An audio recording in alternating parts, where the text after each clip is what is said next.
the 9th day of June 2024. Welcome, everybody. Hope you're doing well.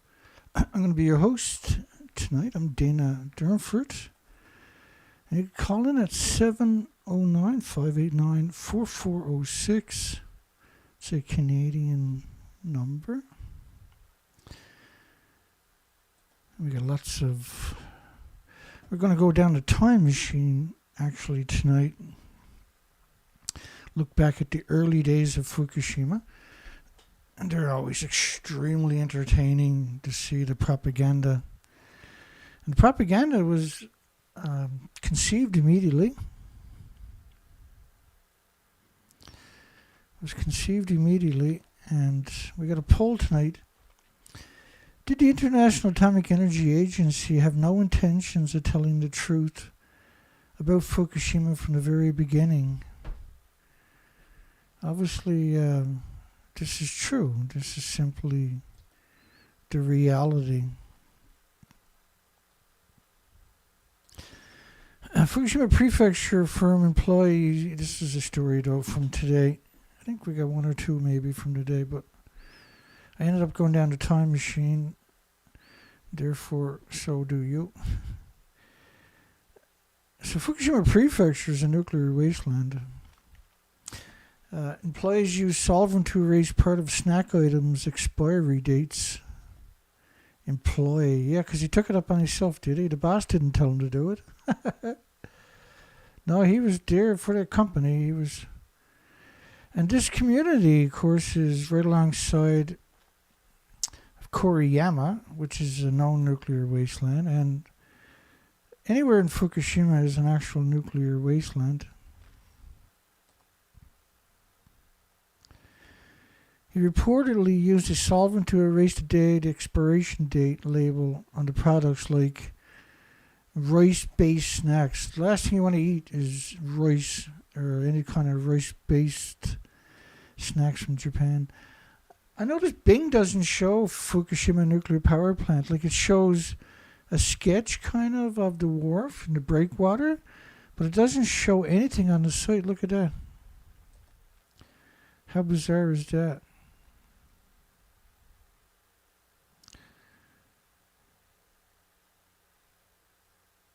And you got to zoom way in just to get the Furubar and Akuma to show up. This is one of the most important things in human history. Tourists visiting Fukushima despite nuclear fears. This was from 2011. This was in May 2011. Might have missed the date. Or there it is. Yeah, May the 2nd, 2011. Along with the direct economic hit. So this was raging nuclear meltdowns at this time. Along with direct economic hit, farmers and businesses face not propaganda, but reputational damage. And battered reputation of the Fukushima brand. Think about that connotation, though. I mean, they picked up 30 million one-ton bags, and they admit that was just 3% of what they wanted to be habitable areas. It's not 3% of the prefecture, it's just 3% of the areas where they wanted complacent people to move back into. And farmland, where what they done was they scraped up, allegedly, the top 2 centimeters of topsoil. And they filled up 30 million one-ton bags, which a one-ton bag in the back of a one-ton pickup truck, bumper to bumper, these one-ton pickup trucks is 5 rows of continuous traffic around the entire planet. That's a lot, right? Obviously, we're talking about. So 30 million one-ton bags, try putting your name on 30, try writing on 30 million one-ton bags, Dana is wrong. How many people will it take you to write on 30 million one-ton bags in 100 years that Dana is wrong? From battered reputation, but I mean, Tokyo was hammered. Canada was hammered with hammered. 220 million atoms of just the iodine 129 that they acknowledge per liter of rainfall. These are numbers that have never been conceived before. So how bad was Japan? The government established a mandatory exclusion zone. The government. The most incompetent people on the planet seems to be always the government, doesn't it? Extending 12 miles, no matter which country it is, from the nuclear disease factory. And some towns beyond the zone have been asked to evacuate. The United States government advised Americans to avoid travel within 50 miles of the disease factory. And along with a direct economic hit, farmers and businesses face Fukushima and a damaging stemming from the battered reputation. This is only a couple of months after the meltdown started. The meltdowns still haven't stopped. The emissions are catastrophic for every species on the planet. I just really disrespect journalists and academics. I don't disrespect them. I hate their guts, actually. Any jitters turn to awe at the natural beauty and hospitality. Because you can't see radiation or smell it or taste it. Well, you can in certain scenarios, but typically you can't see it or smell it or hear it or feel it or touch it or perceive it. Yeah, they got dramatic landscapes and fruit orchards and hot springs. And you breathe in the air and you get incredible doses that will harm you for the rest of your life and your offsprings. Your clothes, you have to throw that away. You have to shave your head if you go there because of the radiation. It's the right thing to do, see?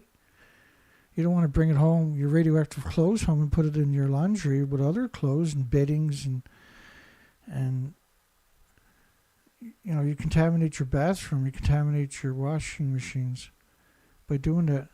News of the nuclear plant has faded from the headlines. This is only a couple of months later. There never was many headlines, and the situation appeared to be calmer, said the groom's father. So they go out and find the stupidest people they can, and then they put that into a story, see? Over and over and over, we've seen this just countless times now. They'll find the stupidest people, the most complacent, the most moronic on top of that. And that's who they'll interview, and then that apparently now is fact.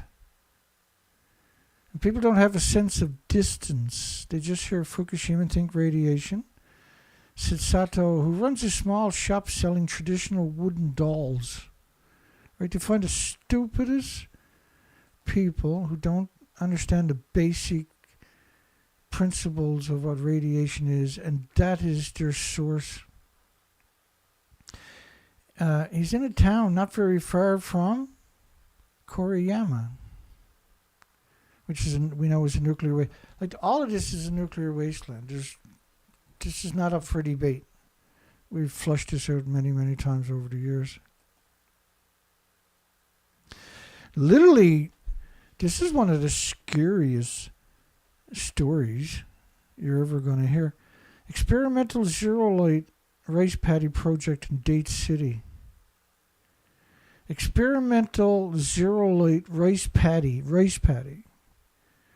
And this is December the 9th, 2011. This is still the first year. In Daiichi City. Daiichi City, of course, you can see Date up there by 115, just above it.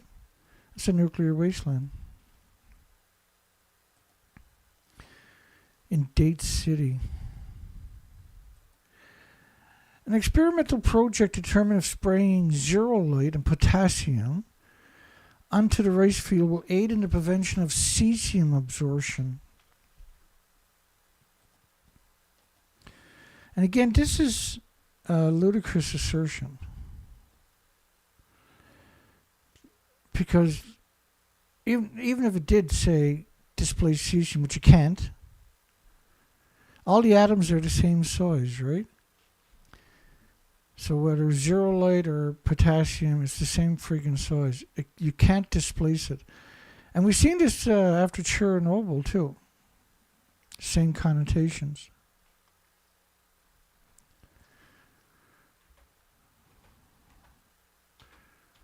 And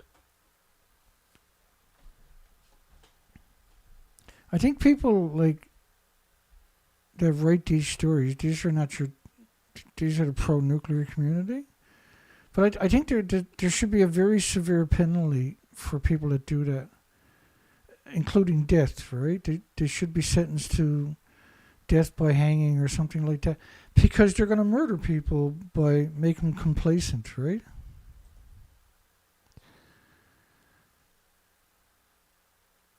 Like, if I make a whole bunch of cyanide pills and I give them to you and your loved ones and your children and everything and tell you that they're cotton candy, and then everybody that I gave it to dies, is that not a crime?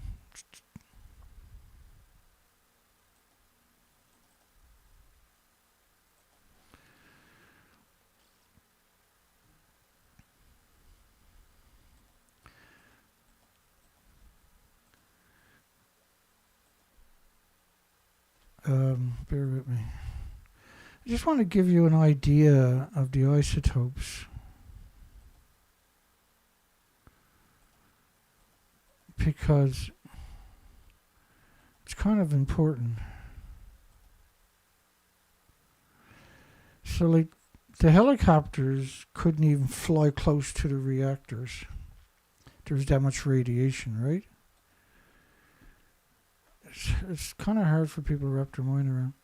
So when it comes to isotopes, you got a lot of isotopes. Curium is the biggest byproduct, and there's many daughters, right? These are all man-made. Go back before the nuclear age, before the nuclear industry existed. There was approximately 100 kilograms of iodine-129 in the pre-nuclear age in the ocean. And just in a short period of time between France reprocessing facilities and France Le Hague reprocessing facility, just 500 security guards, by the way. In Sellafield, United Kingdom, formerly known as Windscale, they changed the names because of the crimes they committed. They went into the theaters and stole people from the theaters, the back rows, took them to the nuclear meltdown and put them in overalls and told them to go in and push the fuel rods out of the reactor instead of getting academics or nuclear scientists. So originally there was around 100 kilograms, 220 pounds. And just in a few years, the United Kingdom and France had dumped over 1,640 kilograms from France and 720 kilograms from United Kingdom. And so 2,360 kilograms, 4,800 pounds. So they went from 220 pounds to 4,800 pounds in just the first few years of the nuclear industry. I mean, that should terrify you that that industry thinks so little of the species and the most precious resource on the planet, the water. Official report, the West Coast, this was at a Ottawa, Canada study, with 220 million atoms per liter of iodine-129. So this saturated the thyroid glands of everybody in all the species. So particularly the insects, the birds, the little creatures in the forest, the very foundation of the ecosystem, their thyroids were saturated, so they were producing radioactive hormones and by proxy radioactive stem cells.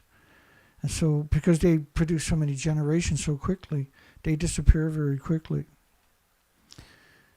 Oh, by the way, I got some stalkers from the nuclear industry now that I'm doing research expeditions. And don't think I don't know you're out there, guys. I'm paying attention, and I don't appreciate being stalked. If I catch you again, I'm calling the police on you. Isotopes of iodine. You got all the isotopes of xenon. You got all the isotopes, and everybody thinks I'm kidding. Guess again. I'm not kidding about the stalkers. Isotopes of krypton. Like the krypton in Washington was 450,000 times above detection levels and persisted for many weeks. And it was the same thing with the xenon. It was massive plumes coated North America. The same thing with the iodine-121, 129s. And for every iodine-121, there's 10 times more iodine-132, 30 times more iodine-133. There was 20 million particles. Are created by structure that is in contact with the corium at 9,000 degree Fahrenheit temperatures and is atomized in aerosol and ionized and radiated. And so there's many different particles. Iodine happened to be one of them. And they can find it easy, see? And so if you found by the way, the 132, there's 10 times more, 30 times more 133. They're 9 times more effective at ionizing and radiating the thyroid glands of insects and birds and animals and kids and humans and every species than the incredibly effective 131 is. And the majority of the stuff that I explain here, you'll never learn anywhere else, unfortunately, terrifyingly. And the hope was always that I would educate a bunch of bloggers and other people, and then that conversation would percolate out into the ether. But it didn't happen, and I can't even wrap my mind around it. Because one thing, I'm very thoughtful about being honest and accurate. So radioactive rain caused 130 schools to close in South Korea, yet rain in California had 10 times more of that particular isotope. But California was brutalized by radioactive fallout. Yet all the radioactive fallout of the uranium, the plutonium, the americium, the neptunium, the strontiums, the cesiums, the strontiums. And so when they talk about, and we'll come back to that story in a second, researchers too frightened to get closer than 100 kilometers from the nuclear disease factories. They're wearing tungsten vests. Who is? Not nuclear scientists, not nuclear academics, not nuclear companies, but the homeless and the destitute and the victims of society and the immigrants who don't speak the language. High radiation levels prevent helicopters from dumping water on the spent fuel because the building's detonated. Does anybody really think for 1 second nuclear scientist goes to Fukushima? Is there really anybody that stupid out there? Is there really? Because you got to be pretty fucking stupid to think nuclear scientists are going to go near nuclear meltdowns. Experimental zeolite rice paddy project. Back to that story. An experimental project in the first year, spraying useless zeolite and useless potassium on the rice fields. They never stopped growing fucking food there. I apologize. Not really. But do you understand the significance of growing food in a nuclear wasteland and your loved ones eating it and ending up with heart problems and liver problems and lung problems and respiratory and pituitary and thyroid and adrenaline, Alzheimer's, dementia, autism, diabetes, Down syndrome? That doesn't bother people for some reason. This nuclear industry is not going to go without a fight, and it fights the most cowardly way conceivable. So, like, typically they stalk everybody that's opposing them, that's public, and getting any kind, and that the idea is to scare the shit out of people, right? That's the only reason they're going to show themselves, is to try to intimidate you. It has the opposite effect on me. It pisses me off. It enrages me, really. And if I catch him again, I'm calling the police on him. That's for sure. I'll let him off this time, but I won't be letting him off the next time. And I consider that a threat against my life, too. The zeolite, I take this as, these are anybody would take that job as an actual monster. The zeolite is intended to absorb the cesium and the potassium to provide the plant with a safer source of mineral to uptake. So again, that don't make sense. So if the zeolite absorbs the cesium and the potassium absorbs the cesium, they're saying, because plants suck up potassium naturally, right? Well, there's nothing on the planet that doesn't have potassium, but everybody's acclimated to potassium already because it's harmless anyway. That's stardust. That's just what we're made of, and everything else on the planet is already made of that. The idea being if there's potassium there, the plants may take that in rather than cesium. Like, potassium is homeostasis. Your body can only absorb so much. Same thing with plants, same thing with trees, and same thing with any other species. Your body uses it and then absorbs more, only a limit. But cesium can bioaccumulate, and there's no limits on bioaccumulation. But anything that is from stardust, the solar system, because radiation is not from the solar system. That's why we call it man-made, anthropogenic man-made. It's unique, and so the body doesn't have an autoimmune trigger to defend against it. And this is not science. They're not actually trying. This is not an actual experiment. This is just pure propaganda to make people, 70-80% of the population is so complacent they'll actually think that everything is safe. The government funds will assist the program, and both the local government and the farmers will cooperate. The local government officials. So only a government can be an official, which is literally like if you got a shop, do you call your employees the boss? Of course you don't, right? And so why would anybody want to call idiotic moron, bootlick and lapdog government employee a fucking official? Why would you do that? How do you get that stupid? School, media.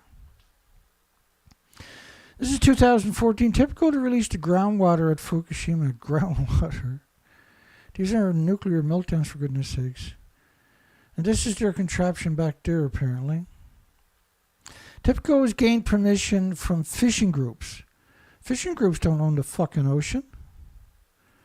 To dump contaminated groundwater. This is not contaminated groundwater. This is deadly water. Brutal radioactivity that never goes away. And all you can do is spread it out. You can't destroy it. To dump deadly water into the Pacific. Well, the fishermen don't own the ocean.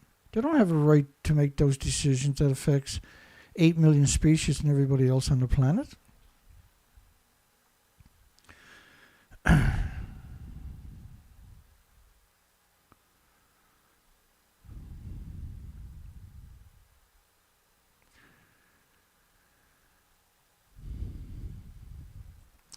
And so,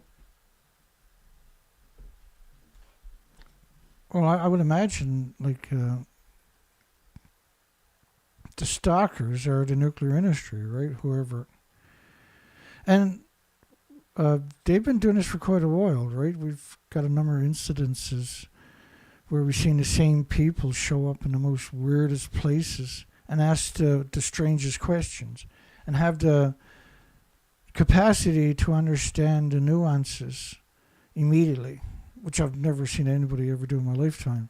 And then I realized, wait a second, I ran across that same person on a research expedition far, far away from here in the middle of nowhere. And so the industry, I guess, they have a lot of money and they don't have any opposition, and so they have taken it to the extremes, right, to stalk me. I'm a very hard person to stalk on top of that.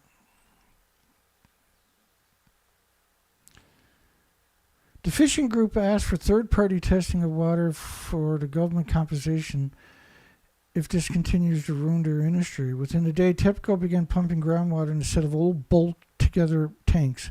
Old bolt-together tanks. It has yet to publish who this third party will do the testing. For government compensation if this continues to ruin their industry. Government compensation. Shouldn't they compensate? First off, the reason that these connotations exist of dumping into the ocean is because it's all going into the ocean. Nothing goes into the tank. If you fill a tank up with this high level radiation, you can't build another tank on the site. You can't get back on the site. You're talking about pouring water over melted fuel. So it's going to pick up fuel, and that fuel now is going to be absurd numbers, and we've got those numbers, multiple sieverts per liter. And 3 sieverts is a lethal dose for a human. So imagine filling up these 300,000 gallon tanks with multiple sieverts per liter. You're talking about 1.4 million or so sieverts of just beta. These are like rifle shots from 1,000 feet away. A direct line of sight will kill you. The tanks, even if they were 6 feet thick lead, still can't protect you.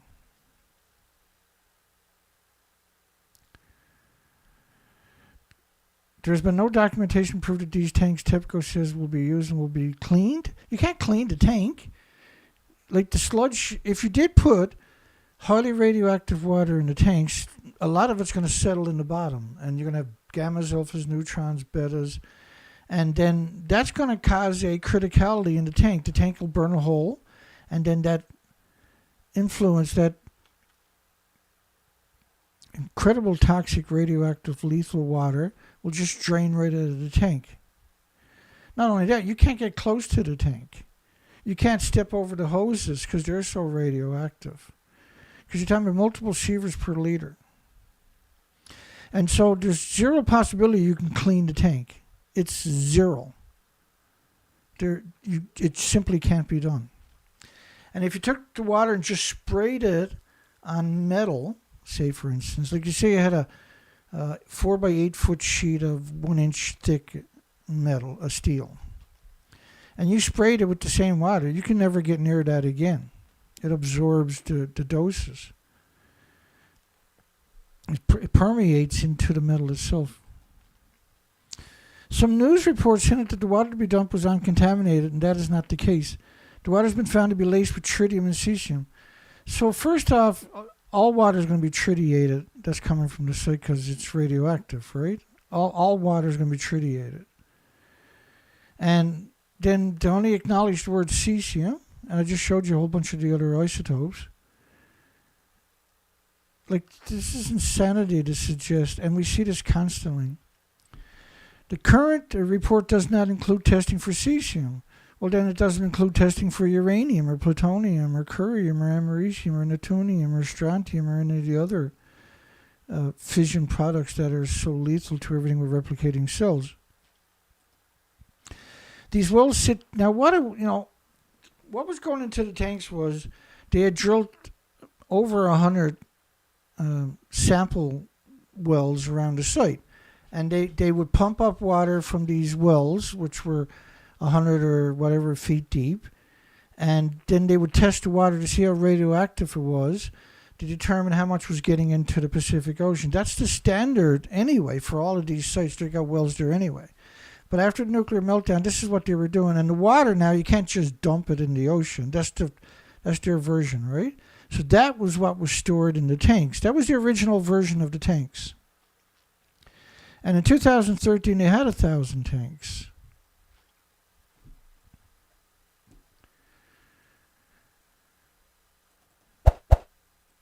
In 2013, they had 1,000. Don't forget to like, subscribe, and all that other stuff.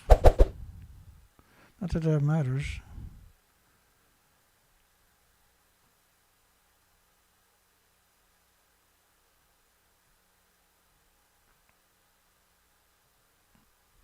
Yeah, there you go. That's a great comment, actually. James Lucer put there. You can't clean Medusa. And that's what these tanks are. They're Medusas. If you actually fill them up, you can never go near them. That's a lethal dose just looking at them. They literally are a Medusa. How's the poll doing here? With 25 votes, did the International Atomic Energy have no intentions of telling the truth about Fukushima from the very beginning? And why would anybody vote no? The answer is clearly that's exactly what happened. We got videos from the weekend for everybody. And I posted 3 videos. The first one was a live stream, very poor quality. And so I just unlisted that one because I posted 2 more videos yesterday. Was it yesterday? And was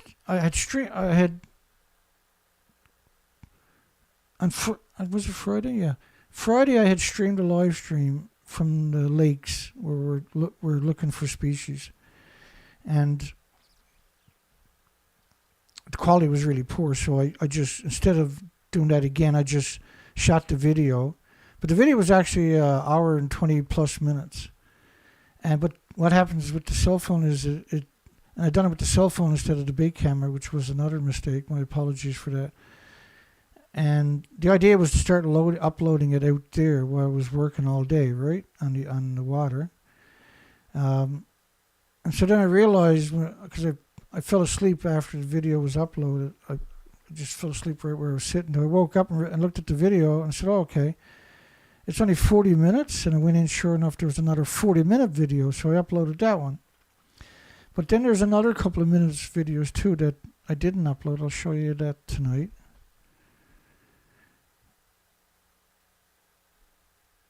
And it was dismal. There's no species out there. Earlier reports indicate the bypass system could only remove 200 tons of the estimated 400 tons of groundwater that leaks. Like 400 one-ton pickup trucks is not a leak into the reactor buildings each day. That's not counting the water they're pouring in on the reactors. This is what they're saying is leaking in. And it's hard not to use the word when you hear it so often, right? But every nuclear accident, that's the word they're going to use. There's 600,000, a leak of 600,000 tons. Like, because a lot of people, the word leak means something the word tons doesn't, right? So to call a ton a leak is insane. To call 400 tons a leak is scumbaggery. TEPCO wants to pump up and remove 1,000 tons of groundwater from the area near the reactors daily, if all goes well, 1,000 tons. Now, in 2013, the tanks were all full. But the tanks were actually empty. And we got so many variations of the story.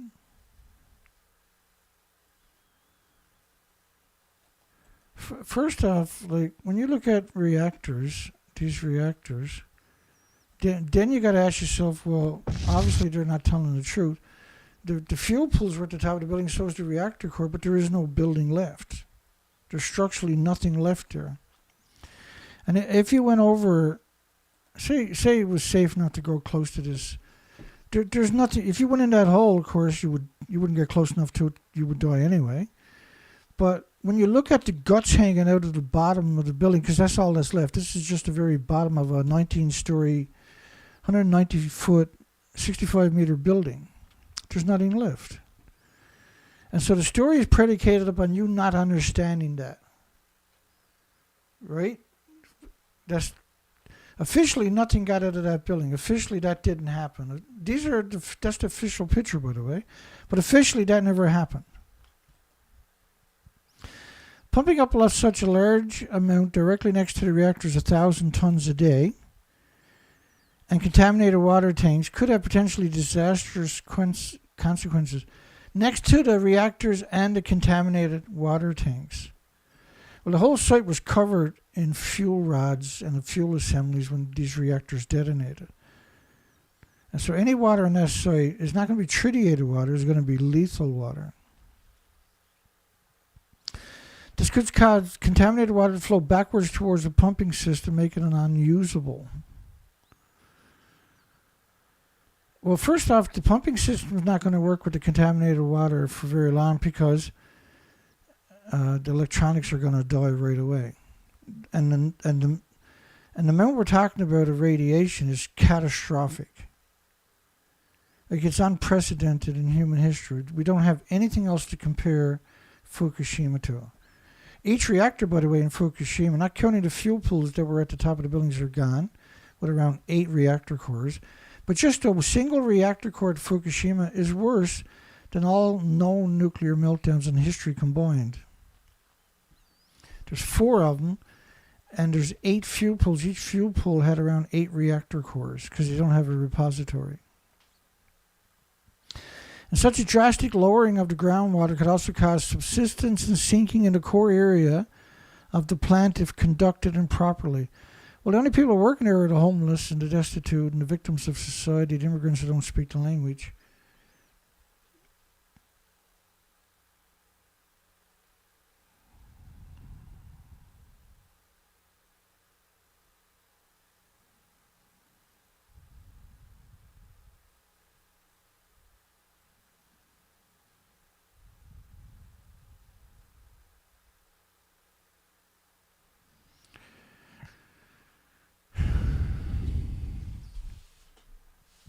Does effort by TEPCO to gain permission to use the bypass wells they install near the reactor?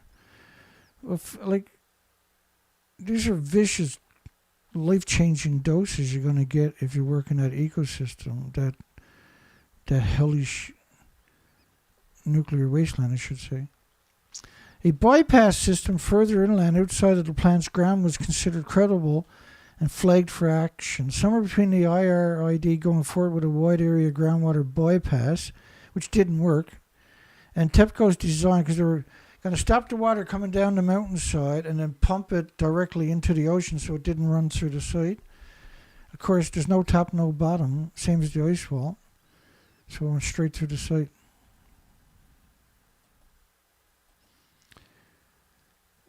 TEPCO's desire to cut corners, the safer, the more logical solutions it got next.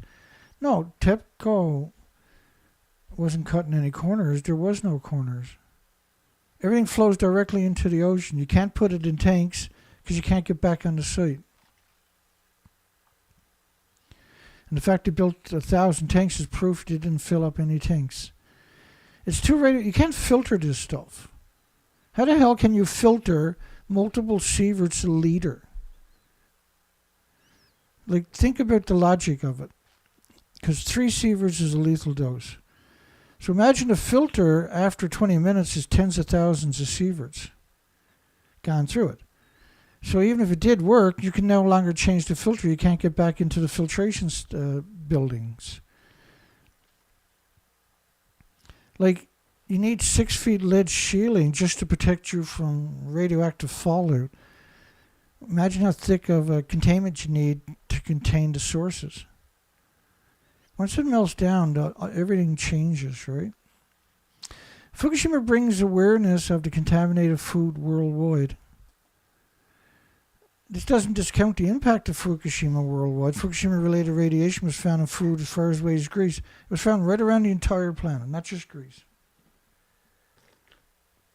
The entire planet. And I can show you the studies. I'm not gonna. I don't know. I might do it. Who knows? Fukushima and we've done it a lot, but that's why I got it, just so we can show it. Fukushima-related radiation was found in a wide variety of food products between 2011 and 2013. As time goes on, it becomes harder to clearly identify the contamination as being from Fukushima. Well, if it's high level, it's from Fukushima. CC-134 was used to identify the contamination as a short 2+ year half-life, and there's 10 half-lives. So that's becoming harder to find. Well, no, it's not. There's only 1 decay. Well, at that time that story was done, while the longer living isotopes will still show up. The 129 never goes away. It's there for 150 million years. At 220 million atoms per liter, it's everywhere now. It's the worst case scenario. It kills the biota in the forest, so the forest doesn't have an ecosystem. Ecosystem can't nurture life anymore, right? You don't see the decay. You don't smell that decay in your forest.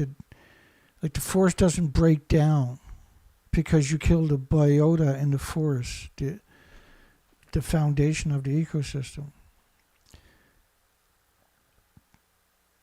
And Fukushima is not the first major radiation release to the environment, no. But it's the worst one in human history, combined by a long shot. Atomic testing in the Pacific contribute to a considerable amount of radioactive contamination of the sea that can still be found in sea life. Yeah, there's 1 million square kilometers of the Marshall Islands is still too radioactive to be habitable. Chernobyl contaminated a wide swath of Europe and Russia, and this contamination is still routinely found in foods in the regions. Everything is contaminated with Fukushima now. Chernobyl is not going to go away, but Fukushima has buried that single. It's going to be very difficult to see the single of Chernobyl with so much Fukushima in the ecosystem worldwide. The United States has their own homegrown contamination problems with multiple national nuclear labs, a large fleet of aging nuclear reactors, and a decade of domestic atomic bomb testing, and people in the U.S. have begun to wonder how this has impacted their food supply.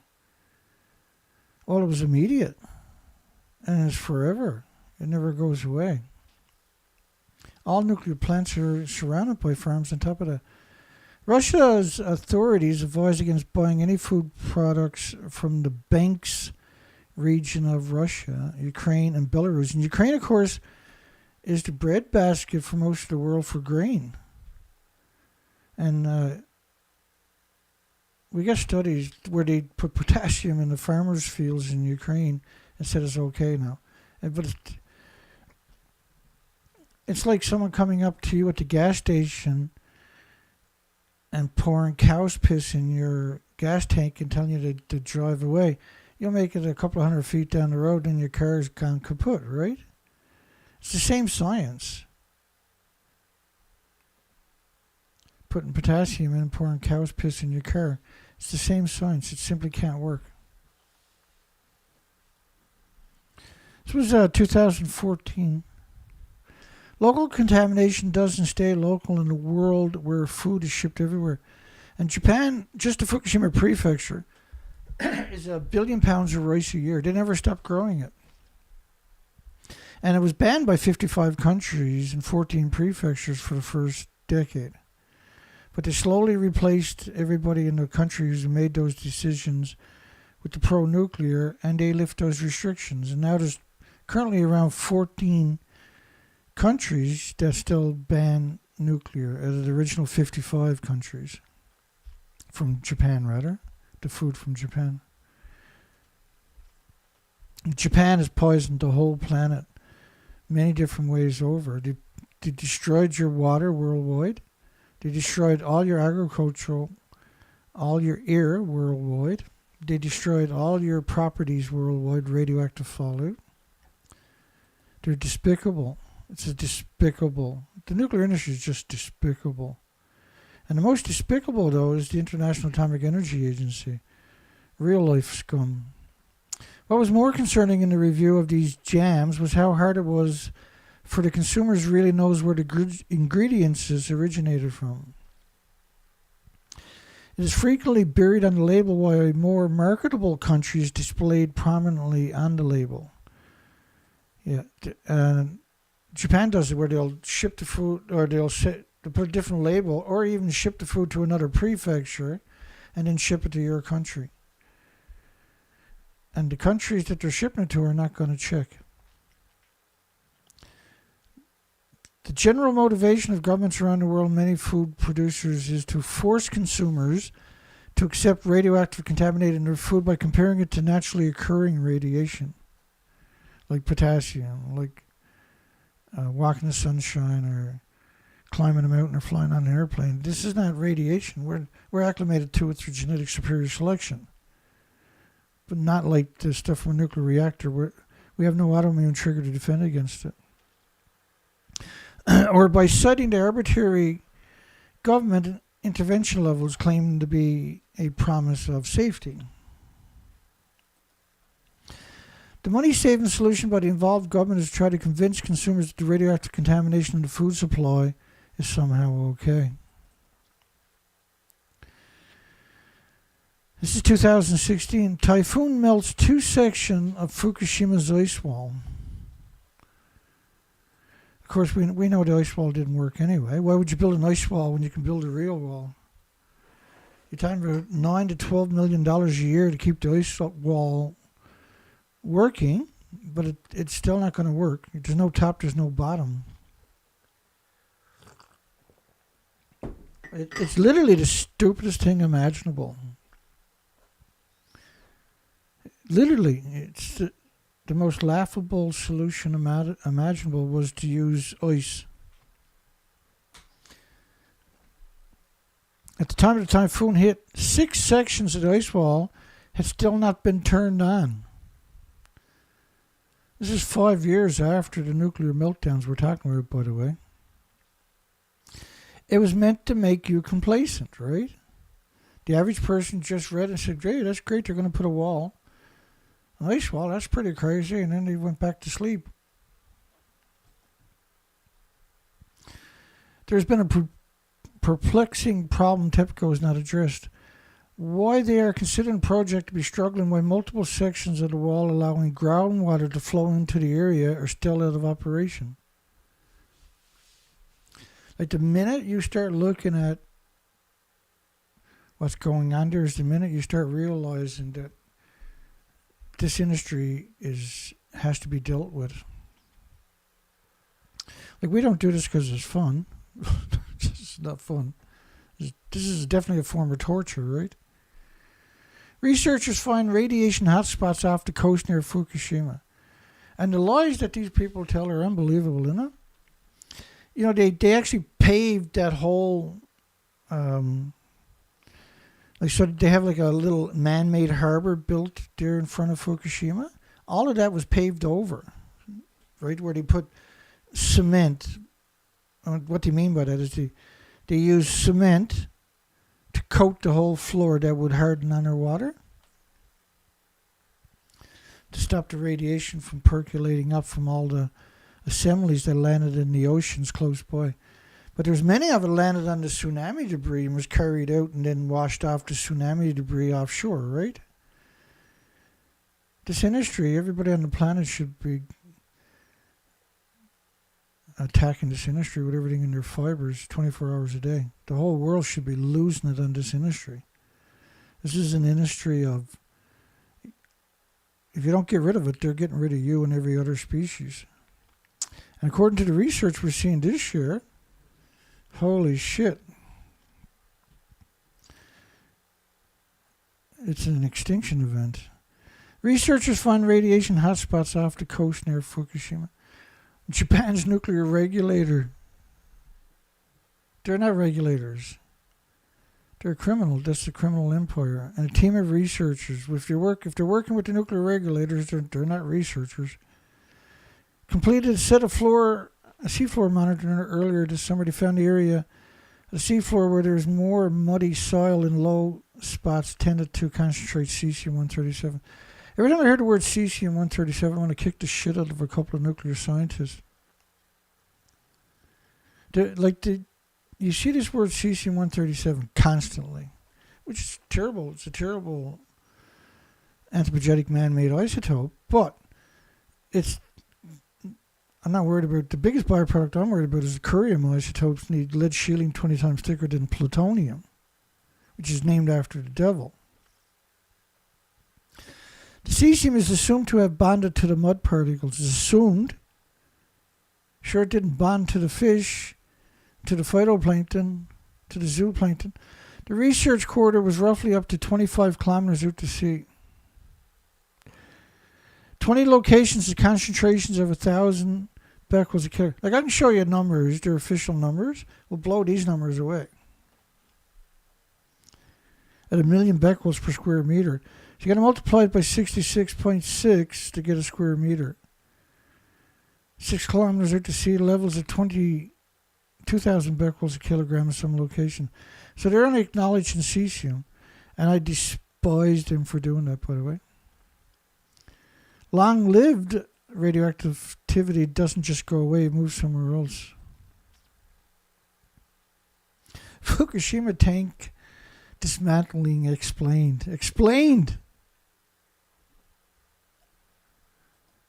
Like, if you're filling the tank up, you're not getting up and walking around on it, I can tell you that much. Drain tank before removal. Your camera's not going to work in that environment. You can't drain the sludge. You can't physically go in there. You can't send a robot in to get the sludge. So how did they get the sludge out? You can't pump it through a pump somewhere else because you'll kill the pump right away. Not tomorrow or the next day, but right away. And you can't go close enough to take a picture because of the gamma shines, the neutron bombardment, the beta rays, the X-rays.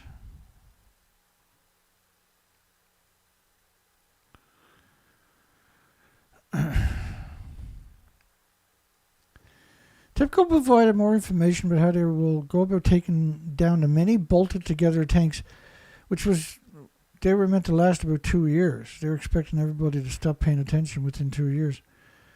They're being replaced with welded tanks, and what is like you can't transfer this from one tank to another tank.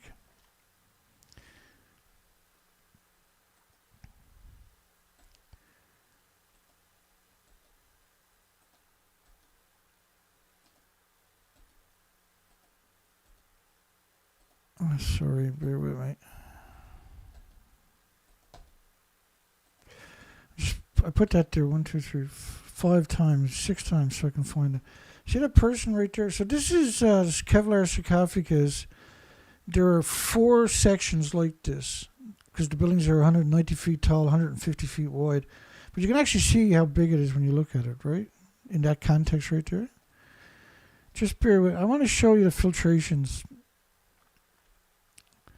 The idiot filtration system. So in 2013, they released photos, and they let scumbag journalists, they said, go in there. They were released by the press pool and show the current conditions of Fukushima, some flyover shots. That, in 2013, in February, is the ALPS decontamination system under construction. It's 2013. In 2014, in August, they were hoping by the end of 2014, 2015 beginning, they would have it up in operation. But you can't decontaminate water. It just simply can't be done. You can't filter it. How the hell are you going to filter it? You can only filter it if you refuse to acknowledge that there's radiation there. So then you can say, well, okay, we filtered it, but you can't filter it.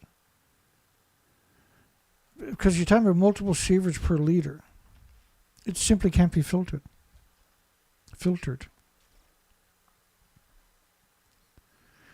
But I'm going to play another clip from that period where this is Rupert Winfield Hayes, which is that guy up there in the same year. Now he's claiming he's on top of that building, 190 feet above the building. And remember how big these buildings are, right?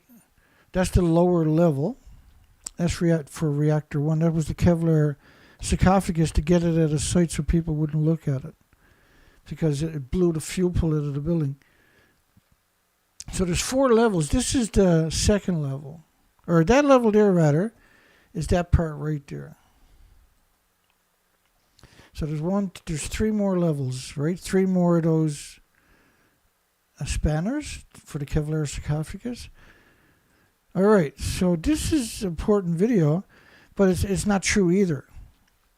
Where they're claiming that the tanks were all filled from water pumped up from underneath the reactor. Let's play that. The Fukushima plant sits smack in the middle of an underground aquifer.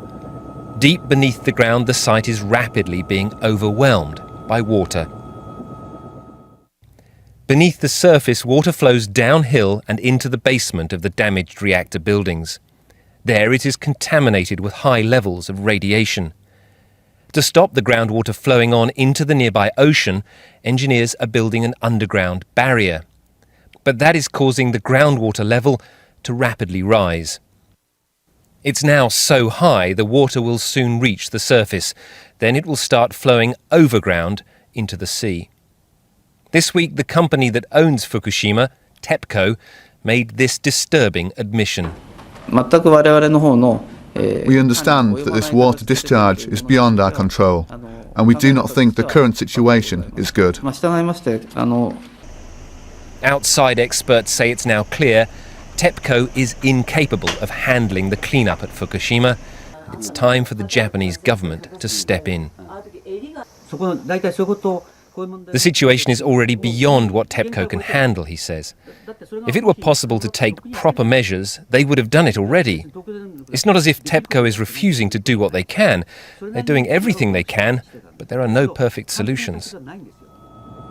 Even if the government does step in, it's not clear what it can do. The only other solution is to pump out the contaminated groundwater and put it in storage tanks.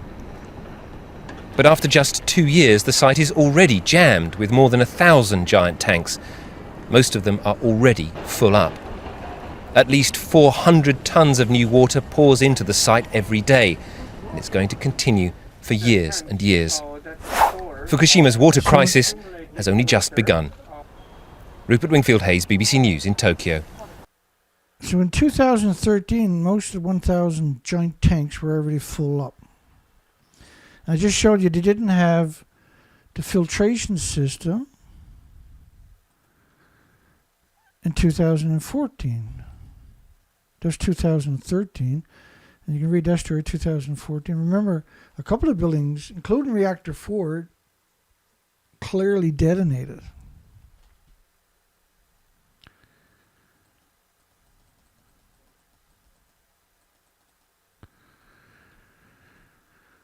Clearly detonated. So you can't dismantle these tanks. Look, they actually got people depicted as on top of the tank and down by the tank, dismantling the tank. Yeah, you can do it, but they're going to die that day or that week. Spraying dust inhibitor prior to disassembly, which is what they do in the big oil sites, right? So they're using that language and applying it to a nuclear event, which is completely disproportionate. You just simply can't conflate those together.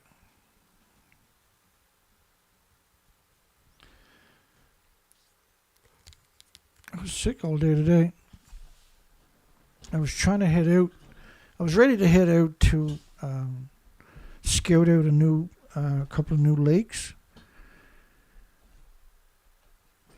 And I was just going to run out on the bike and find where there were launch spots, go out and physically see it, maybe even take pictures for myself so I can make sure I don't miss it, and then come back tomorrow and go out and launch, right?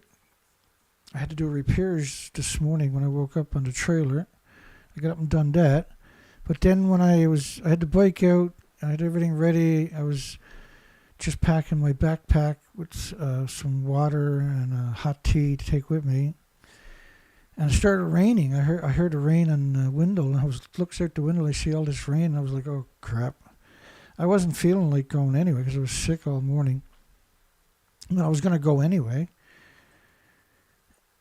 and because spring basically starts tomorrow. We still got rain all the week, but that ain't going to stop me. The idea this year is to get as much research in as we can. Interior of a drain tank with sprayer installed. And this is putting tarps over nuclear tanks. Tarps. This is the craziest thing imaginable. And look at the people at the top of the tank. So these tanks were actually full of this high-level radioactive water. And let me find you some of that so you can actually wrap your mind around what we're talking about. Just as a courtesy.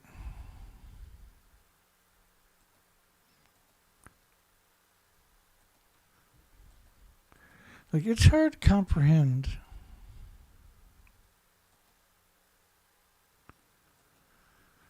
It really is hard to comprehend the madness of this industry.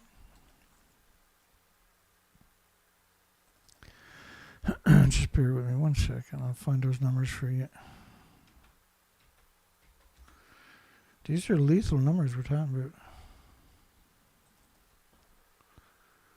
I think I got it.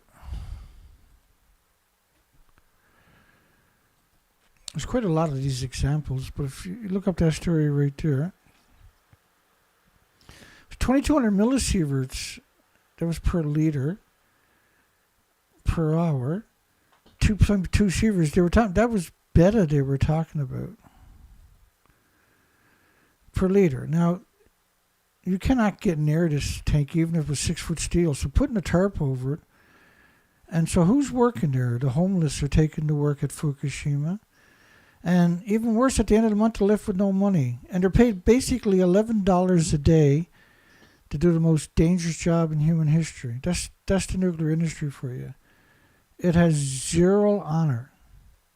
It's the most idiotic, moronic industry in human history. The mentally disabled are working at Fukushima. The homeless are treated like disposable people. Even despicable, disgusting, sadistic Forbes said this is outrageous. I fucking hate Forbes. They're just disgusting parasites. Homeless people are being sold to companies and put to work at Fukushima. A cynical disregard for human life. That's the best way to describe the nuclear industry and everybody in it.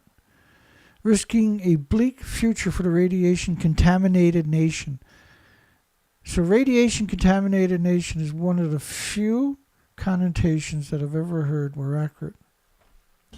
Mentally handicapped are working at Fukushima and are often given second-hand paper suits. The majority of the homeless are given paper suits, right? And TEPCO, and we were badgering them. I remember this one time for a whole week, I had all these pictures and I was using them every day for a whole week. And then the story comes out that TEPCO burned 7,000 paper suits a day in their incinerators. 7,000 paper suits. That's quite the fire. Who's putting 7,000? Because they're too radioactive to use again, see? So who's putting the radioactive paper suits in the incinerator? They got 2 incinerators on that site. That should just literally terrify the living shit out of everybody. And that every nuclear plant has an incinerator. Every nuclear plant. And every nuclear plant has a major pipeline they're legally allowed to release radioactive water either into the oceans or lakes or estuaries where they're set up to. Like, this is a genocide industry. This is an omnicide industry. Its entire purpose is to exterminate everything. You're being exterminated. I'm not kidding. You're being exterminated. Just because you can't perceive it doesn't mean it's not harmful. So they're suggesting this is a tank before the final sludge draining. So they're suggesting they're in the tank. They're looking down in the tank, and that's the sludge from a nuclear meltdown. That's fuel particles. That's what they're saying, right? And it's yellow. Such a strange. I have no doubt there's water in the tank, but it ain't water from the nuclear meltdown. It's water so the tanks don't shift, to give it weight, so the tanks don't shift if they have an earthquake. If you have an empty tank, that'll shift during an earthquake. And then the hoses will pull apart and there's no leak, and then the story will be uncovered. So this is where they're bringing the destroyed, or the tank sections, to be cut down. Because it's too radioactive to be used again. So they acknowledge it's too radioactive to be used again. And so they bring it to this place here, a contained building. And this is some of the sections they're bringing there. And they're going to cut them up and then store them somewhere on site. Apparently they're stored on site. Bandsaw for cutting down tanks. It gets worse than that, or better than that. They got a HEPA dust filter to catch the radiation. This is literally the stupidest. This industry is so evil, it's hard to comprehend that they can look anybody in the mirror, or they can look themselves in the mirror. Like, I don't care what they say about me. There's nothing anybody can say to me I haven't said to myself 6 inches from a fucking mirror anyway. Fukushima Daiichi has more defective hoses. That's how I like to put it. You know how, like in the House of Commons and parliaments and everything, where they'll jeer whoever it is trying to do something good, right? Sometimes you got to do that to yourself. I do it in fun, right? Don't get me wrong. New problems and challenges plague Fukushima. Really? 30 million one-ton bags. They picked up 30 million one-ton bags. It's just a fraction of a percent of the land of the Fukushima prefecture on top of that. They only picked up the bags where they wanted people to move back into, or they wanted farmers to refarm. And then they said, well, we picked up the radiation, which can't be done. And that was the homeless and the destitute that was doing that. And the immigrants don't speak the language. Never nuclear scientists, never nuclear academics, never nuclear corporations. It's an industry of just degenerates. TEPCO introduced a new roadmap plan. In this, they declared that they would now focus on safety over speed. Safety over speed. This is 2015. Safety over speed. TEPCO, of course, which was nationalized right away, went bankrupt right away, and was left in positions of authority, figuratively speaking, so that you can blame them instead of blaming the nuclear industry and the players in the industry, which are clearly to blame. They need a fall guy, and it's TEPCO, see? Begs and TEPCO, of course, can go bankrupt if the heat becomes too much, and then the problem goes away. This is a scumbag industry. Everybody on the planet should be attacking this industry. Bags of contaminated soil stored at sites around Japan and Fukushima Prefecture began to fail. It's 2015. They have a limited lifespan of about 3 years, and failed bags were found at 78 sites. Well, first off, you're not going near these bags without getting incredible doses. And these bags are not able to contain water. So the water will go right through the bags and wash the radiation right out of the bags. And now it's all concentrated in one area. It's insidious.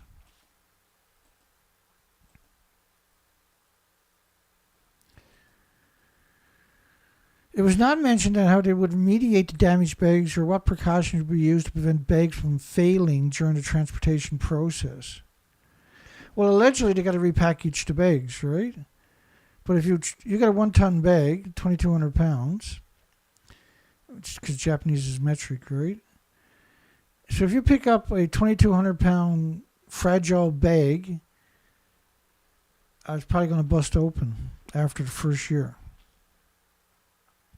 So you have to put it in another bag in order to transport it. So you got 30 million of these bags, 1-ton bags.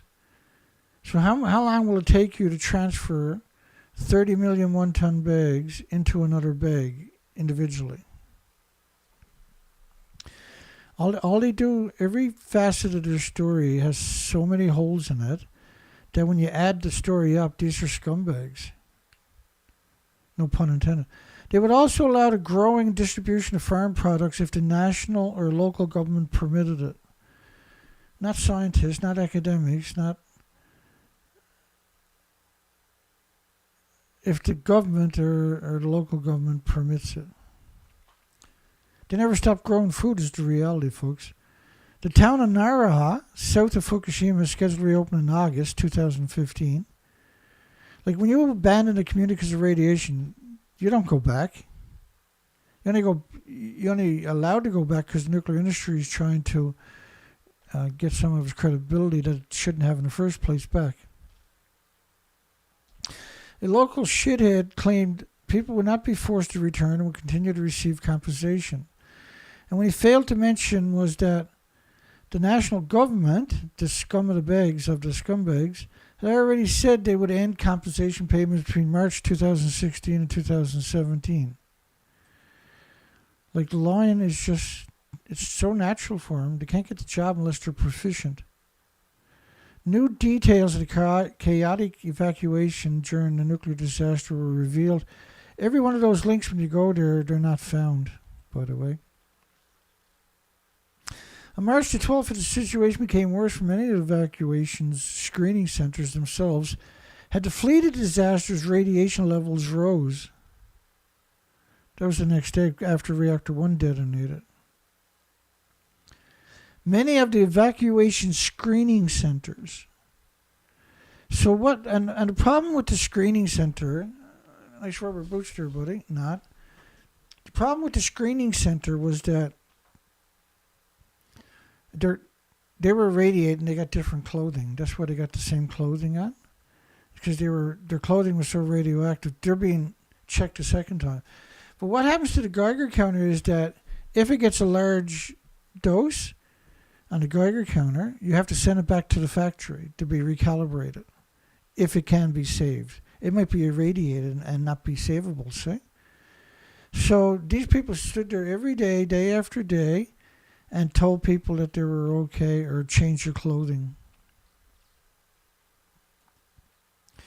Japanese researchers have found radiation in all 15 people tested last month. 15.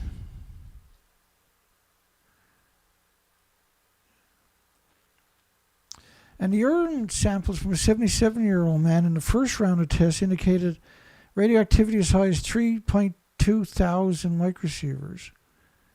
Think of a microsievert as 750 atoms. That's just a guesstimate, right? It's much worse than that. However, no iodine was found from the urine of the same man in the second round of tests. So those numbers were iodine, apparently. Ruling out the possibility of air contamination. This is CNN, by the way. Like, first off, everything was covered in radioactive fallout across the entire country and the rest of the planet. And so what they were trying to do with that story is make people complacent by saying there was no airborne radiation, which is ludicrous to even suggest it. The data indicated that the accumulated external exposure between 4.9 and 13.5 millisieverts for the 2 months after the accident, which could exceed the government's limit of 20 millisieverts per year if they continue to live in the area.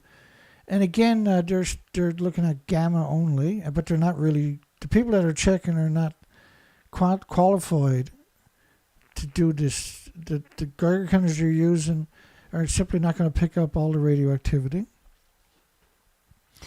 And these numbers we're talking about are incredible numbers. 13,500 microsieverts is a frightening number. And what it is, like each microsievert is, say, 750 atoms. Each atom, when it's in your body, is attacked by white blood cells for the rest of your life. So it's like a cut, right? Like having a cut. Think of each atom, anthropogenic man-made atom in your body. Let me bring up the math. 13,500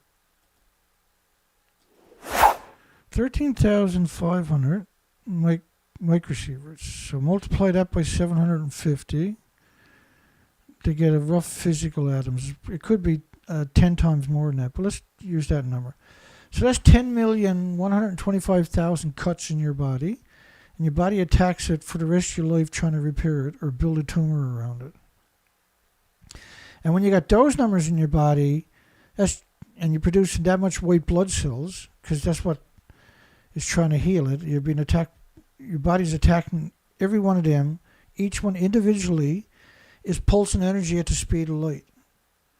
And that's wrecking your chromosomes, your DNA, your cells, and everything else. Your body tries to repair that every second. So you have 10,125,000 pulses of energy almost at the speed of light, wrecking chromosomes and DNA and cells. Your body has to try to repair that. And at the same time, it doing that with white blood cells, it has to try to contain it. So for the rest of your life, which those kind of doses is not going to be that far down the road, you're producing so much white blood cells, they actually call that leukemia.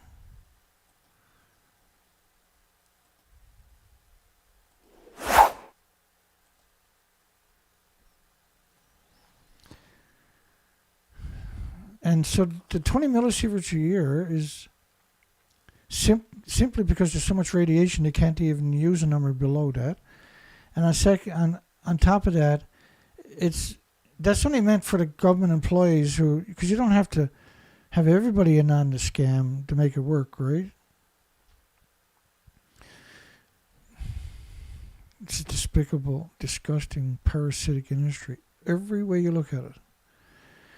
From the perspective of protecting human health from radiation, it's clear that they unfortunately cannot continue to live in their homes, he said. About 7,500 people were evacuated from the community by the end of May. although some folks continue to live in Lydia. And so just because someone is stupid don't mean it's safe, okay? And look at this here. Like, you got one guy behind him, another guy in front of him with paper suits on and respiratory mask on. These respiratory masks are filters. The radiation they're trying to filter is 600 times smaller than those filters. So you can't filter. You have to wear a contained suit. Completely contained with an air hose to a separate air supply. You simply can't filter this stuff. It doesn't work that way. All the atoms are the same size, right? The NPR, what a piece of shit, disgusting maggot they turned out to be. The cost of fear, the framing of Fukushima report. March the 15th, 2012, that's the day after the first anniversary of the worst thing that happened to the Earth, the beginning of the destruction of Earth, the first year anniversary, by Edward Schumacher-Matos.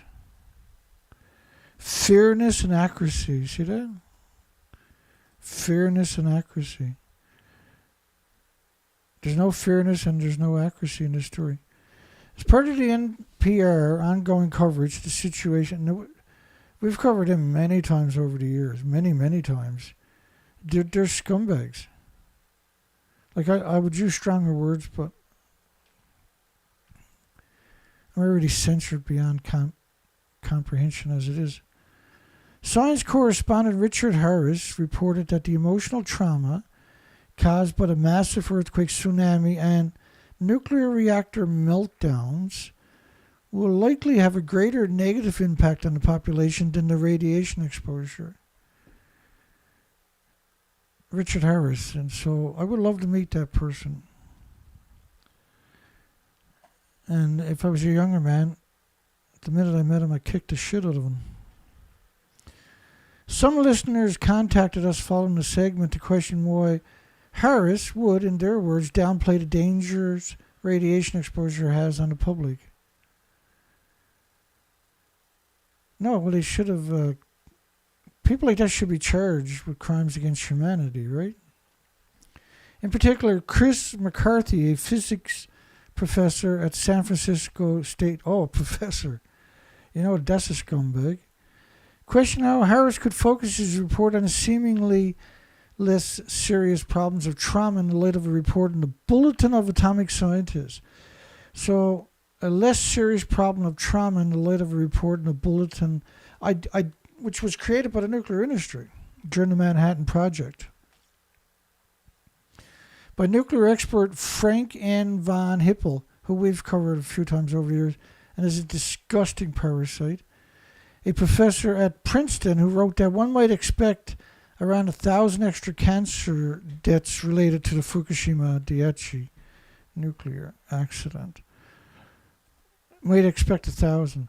And so I would love to meet that person because I can guarantee you I would sort that fucker out right away.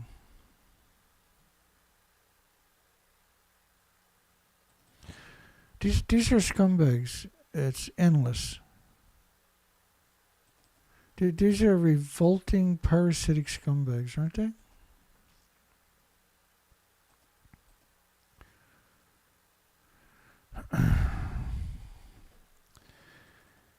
Extreme increase in mortality caused by cardiac diseases in Fukushima. The death rate might give the creeps to some people. It was extra 12,700 people died of heart attacks in a single month compared to the same month the year before. And it didn't just stop there. Cancers, cardiac diseases skyrocketed. And so to suggest that 1,000 people would get cancer deaths, like every time we come across a professor and we talk and nuclear, they're the worst humans imaginable. And I would get blood tests from all of them to actually prove they're humans because I can't believe a human can be this evil. I really can't comprehend that level of scumbaggery. Being a scumbag shouldn't be natural, and you can't be a professor unless you're willing to be a monster. That's the bottom line. You might expect 1,000 extra cancers.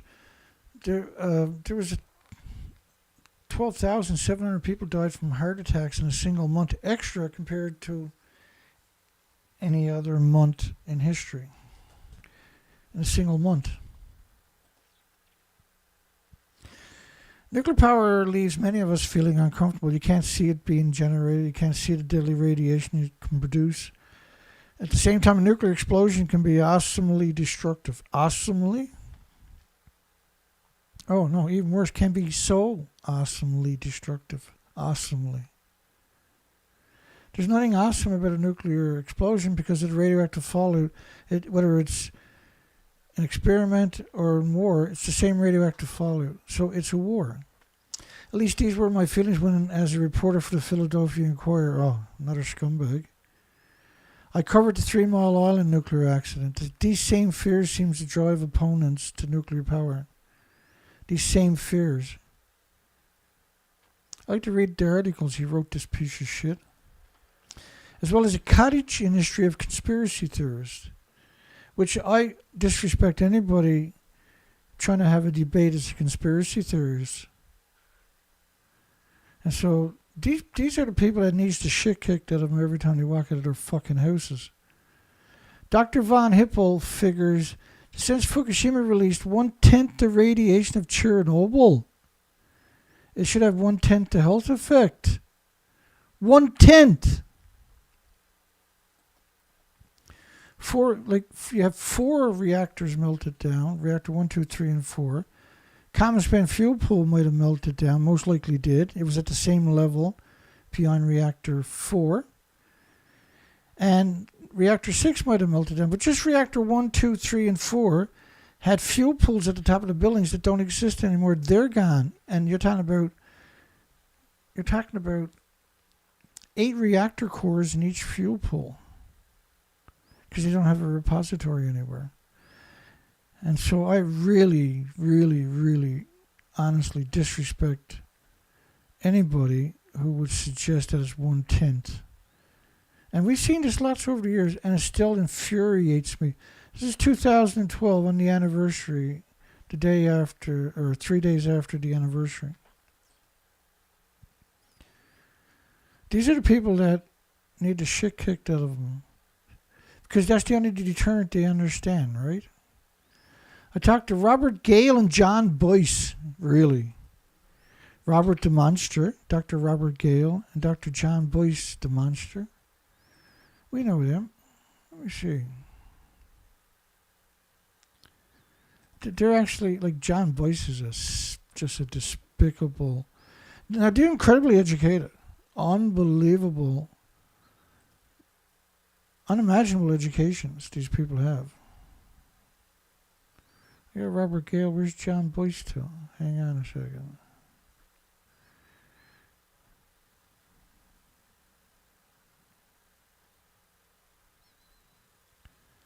These are monsters. That's the only way you can describe these people, isn't it? Oh, there's Dr. John Boice.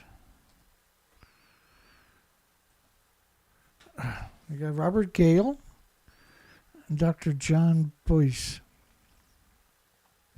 Now, he claims he was right by the nuclear meltdowns, and he got more radiation on the plane than he did, like Catherine Higley or Dr. Geraldine Thomas.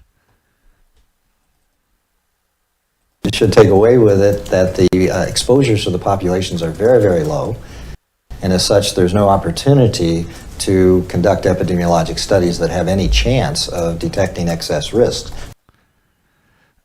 Now, he's at the cancer center, and here he is lying about Fukushima. And we see this all the time, by the way. Like, what's the most famous cancer center in America? We covered the guy. What a disgusting maggot. This is Robert Gale. He does, look at the education he got. course, he's from Imperial College. That red flag you right away. And then the final slide. Sorry. Now he was down in Fukushima. He was talking to the workers. I will just show you. And he was trying to they want him to compare the doses they were getting to something they could understand. Here's what he told them. You know, he said working at Fukushima was equal to smoking 14 cigarettes. Not a day, but smoking 14 cigarettes. Or eating 25 cups of peanut butter. Or spending 20 days in New York. Or driving 600 kilometers in a car. Or kayaking for 15 minutes. And he's in charge of transplants. So he radiates people with massive doses. And they've been doing this since the inception of nuclear with radiation. They never succeeded. And they won't either, because you can't. This is like they murder you in your hospitals, and everybody just takes it. And I can show you the evidence, and I have many, just endless times.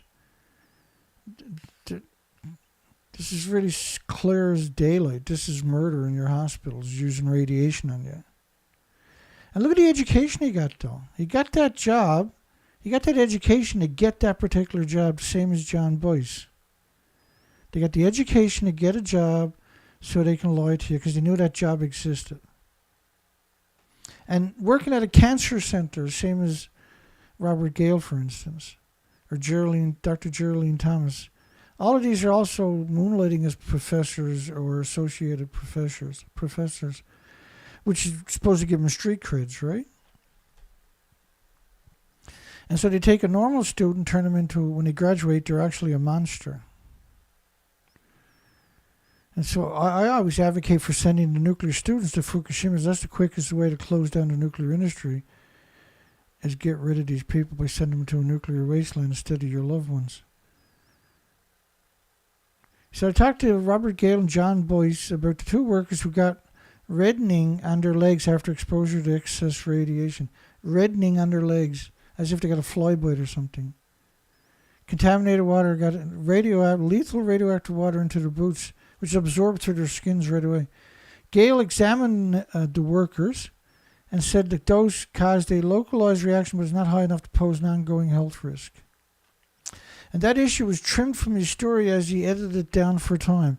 That wasn't considered important, so he trimmed it out of the story, but acknowledged it. And this was a radio interview, I believe, this story here.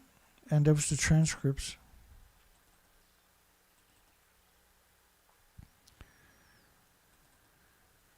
In Japan, explosion in a nuclear plant after a quake, March 12, 2011. Explosion at a plant. A building at the nuclear plant damaged in Friday's earthquake has exploded. A building. Not a nuclear reactor, but a building exploded. A building. It's the day after Fukushima tsunami. There are reports that the radioactivity has been detected both inside and outside the power plant. And so far, it looks like 5 reactors in Fukushima were damaged by the largest known earthquake in Japan's history. For more, host LINDA WERTHEIMER speaks to a NPR John Hamilton, who's a disgusting maggot. And it apparently occurred too as two workers were trying to add water to keep this overheating nuclear core from getting any hotter. And when you do that, you can produce hydrogen.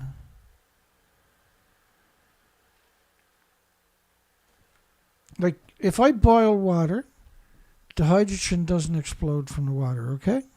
It doesn't work that way. It simply just doesn't work that way. But that's what they're trying to convince you.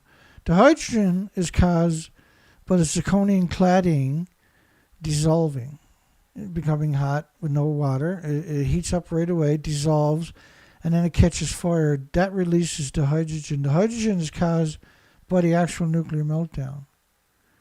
So the hydrogen, which is highly flammable, just poof, went. It's highly explosive. Well, it doesn't work that way. The hydrogen displaces all the oxygen in the building, and then when you introduce oxygen into the building or a spark, then it detonates. And because they had no power, because 1,200 miles of transmission lines were ripped off, and they're dependent on external power to work, it was the meltdown. And we have a lot of academics actually acknowledge it was the meltdown. Radiation, has any radiation leaked out, says Wertheimer. Hamilton, well, government officials are now saying that, yes, it's probably not from the explosion, mind you. So, of course, this is right away. This is the second day. Here they are out there saying, yeah, there's radiation, but it's not from the explosions. And notice how they refuse to acknowledge it was a reactor building. They won't even touch it.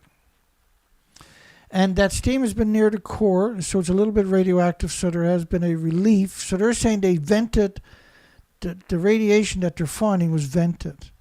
But there was no power to be able to vent anything. The tsunami actually ran right through the site. Not around the site, but through the site.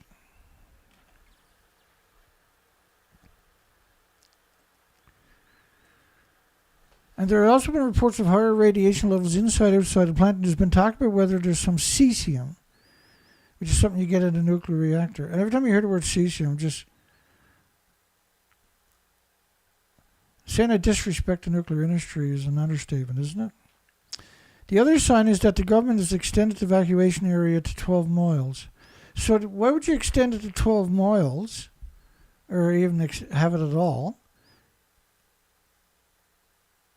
For venting, for instance, right? John, the steam comes from the water that has been in contact with the reactor core. Presumably that we would be much more concerned about than if the building, which ought to be containing all of that, is gone. So what he was saying now is that the steam containing the water from the reactor is in the building containment, but it doesn't work that way. Because the building they're talking about is the fuel pools. It appears that what went in the explosion is the outermost building, which is really just a shell housing. That was the fuel pool, right, which is at the top of the building. That is known as the containment structure itself that did not go in the explosion. All of the radioactive material is still inside the containment structure, which now they're talking about the reactor. That was the fuel pools melting down by proxy. Then the reactor core is right underneath it. That melts down too. Here's another one. Partial meltdown possible at Jap nuclear plant, March 13, 2011. Officials think a partial meltdown have occurred at the Fukushima Daiichi nuclear power station. Officials think a partial. Well, if you think of partial, then you could also think a full meltdown happened too, couldn't you? NPR science correspondent Nell Greenfieldboyce is following that part of the story. So they bring in the worst humans on the planet to put out the propaganda is basically what we always see with these people. Well, there hasn't been a lot of information coming out, but I can tell you what we do know, mainly reports from out of the International Atomic Energy Agency, which we got a poll tonight. Because did the International Atomic Energy Agency have no intentions of telling the truth about Fukushima from the very beginning? Clearly.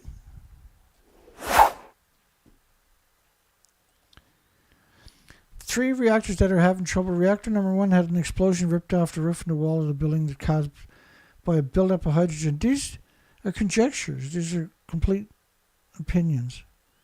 But that opinion is still going strong today, isn't it? And there's been pumping seawater in to try to cool the reactor down. No, the building's detonated.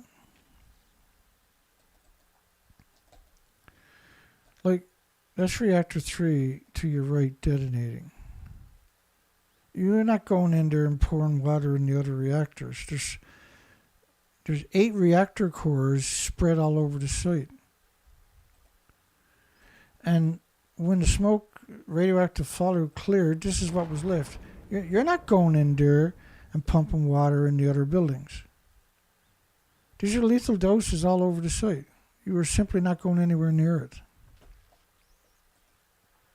And by the way, that is a mixed oxide, plutonium mixed oxide facility, reactor 3.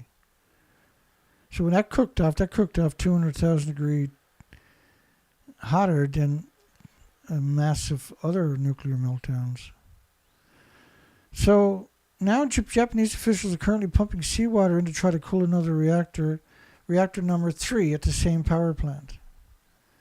And there's concern the hydrogen is building up there and there could be another hydrogen explosion, which is this one right here. But you're not going near it after reactor 1 blew up. All that hydrogen comes from the water getting too hot in the reactor, and so the hydrogen is basically being stripped out of the water. Like when you boil water, the same thing is happening, but your house doesn't explode. There's many applications like coal plants are using water, gas plants are boiling using water, the same technique. Instead of nuclear to heat it, they're using gas, oil, and coal, right? But we never see these explosions at those facilities. We only see them at the nuclear facility because it's a nuclear explosion caused by the meltdown. Japan's main government spokesperson said that for both of these reactors, reactor number 1, reactor number 3, they're assuming that the possibility of a partial meltdown has occurred. And Raz says, what does that mean? Like, I'm embarrassed that people like this actually exist.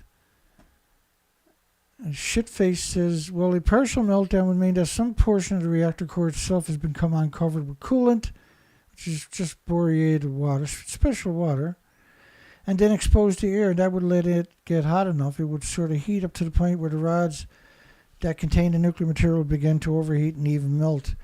Again, they catch fire. They burn at around 1800 degrees, the zirconium cladding, and then the pellets are inside of that, of plutonium and uranium. Then they'll catch fire because it's 1800 degree, it's burning, and they burn at 9,000 degree Fahrenheit temperatures. So NPR's job was to downplay everything and even melt. It's not melt, it's when it melts down, it's a detonation followed by massive emissions. So just to use the word melt as your candle melted or something like that, right? There's no context there for a person to extrapolate anything from.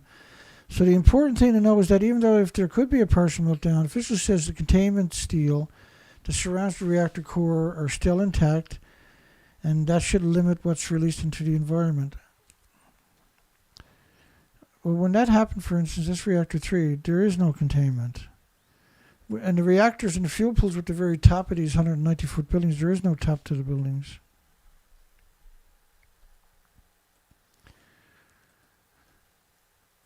I can't understand why these people consistently are so fucking evil. I can't comprehend it.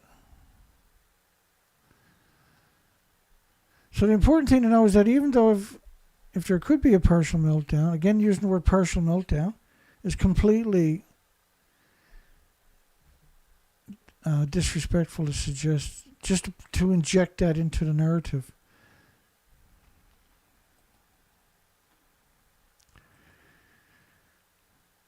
Neil, there's another nuclear power plant that's having problems as well, right? And Shitface says, right, there's a plant up the coast that said it's detected increased radiation levels in the area around the plant, the Onagawa plant. But officials have told the International Atomic Energy Agency the reactors there are under control. So he's going to the International Atomic Energy Agency, which doesn't have any jurisdiction. It's not a regulatory agency. It doesn't have any authority. Its job is to promote nuclear. They called for evacuation around 200,000 people because it's like a banana on a potato chip and walking in sunshine, right? So far, nuclear experts are stressing you would expect limited effects on the environment, and that's really all of what Japan has to deal with right now. That's perhaps not as big as an issue as some may fear. And Raz says, that's NPR's science correspondent Shitface, a.k.a. Nell Greenfieldboyce, a horrible, hideous monster, disgusting, parasitic monsters. Spent fuel moved at Unit 4, 88 spent fuel assemblies were removed. At Unit 4 in 2013? Yeah. So 2013, that's what the building actually looked like. They put a cover over it, but that's what's left of the building. You can't go into a fuel pool that doesn't exist.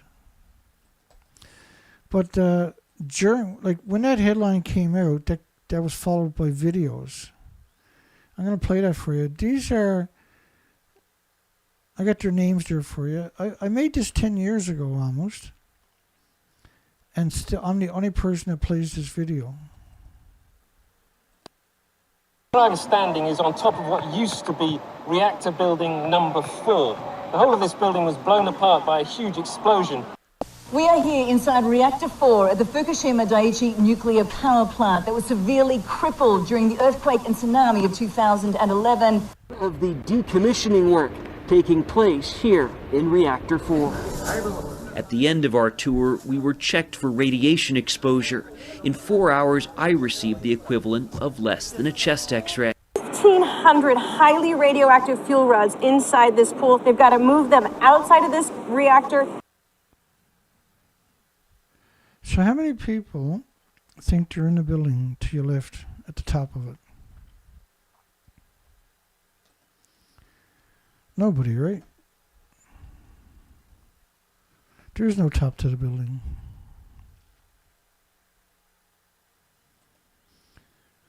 Another cast of spent fuel pool has been transferred to the common pool. Well, the common pool doesn't exist.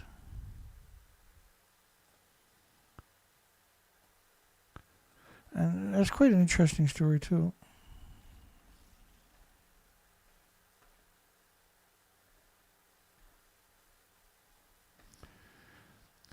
Industry of scumbags. That's the best way to describe nuclear. An industry of cowards and stupid, incredibly stupid people.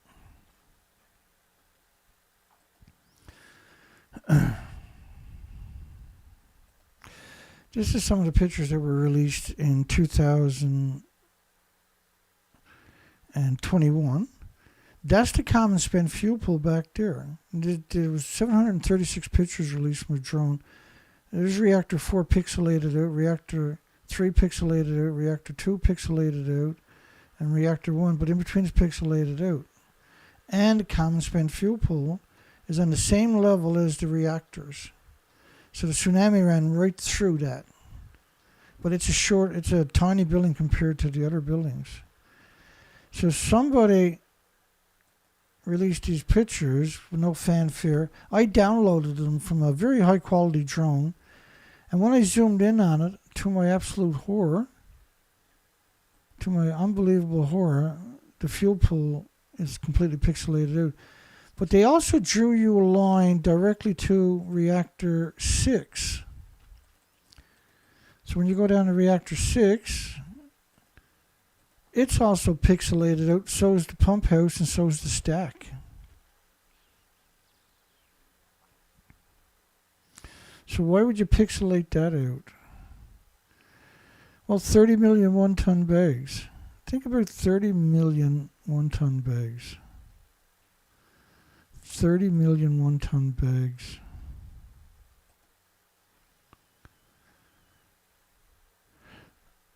Like every time I deal with nuclear, I'm always stunned by how hateful these people actually are. Unfortunately, I've become a bit hateful too, right?